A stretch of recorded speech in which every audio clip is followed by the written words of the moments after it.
खबरन जो सिलसिलो जारी है। खबर शामिल कंदासीं आवाज़ न्यूज़ चैनल जे रिपोर्टर मौजूद डिस्ट्रिक्ट रिपोर्टर मीरपुर ख़ास खिपरो एरीगेशन मुलाज़िमन खिपरो वाह में नारा केनाल समेत समूरन शाखुन जी वाराबंदी दौरान का बि खाटी न कराए खिपरो वाह समेत नारा केनाल ऐं शाखुन के मिट्टी मक़ामी ठेकेदारन के लखे रुपयनि में विकिरो करे छॾी। मिट्टी खणण सबब पटड़ियूं कमज़ोर थी वयूं, खॾा पइजी विया, पटड़ियूं कमज़ोर थी वञण करे घारा पवण जो ख़तरो वधी वियो।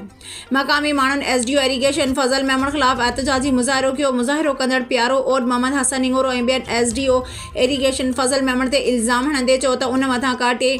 खाटी लाइ मिलियल पैसा खाई छॾिया आहिनि ऐं मक़ामी ठेकेदारनि खां प्लाटनि जी भराई लाइ लखे रुपया वठी मिट्टी विकिरो करे छॾी आहे। हिननि चयो त मिट्टी क्रेन मशीन ज़रिए कढी विकिरो कई पई वञे, जॾहिं त मिट्टी कपरनि ते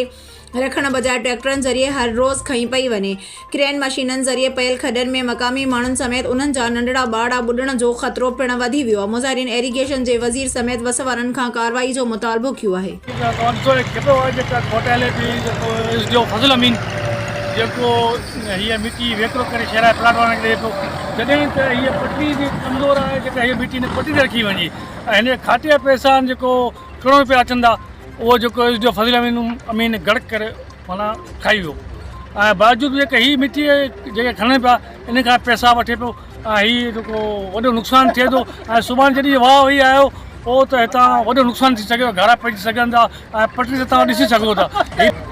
जिसे जेका खोट या मिट्टी कपड़नि ते रखणु खपे ऐं हीअ वेकिरो कनि पिया, हिते वॾा वॾा खॾा लॻनि पिया, हिते सुभाणे जॾहिं बि वाह वेही आयो त हिते जानी माली नुक़सानु थी सघनि, वॾा खॾा आहिनि ऐं मिट्टी हिन खणी बंदि रखण जे बावजूदि रखणु हिते खपे, पर जेको फज़लमंद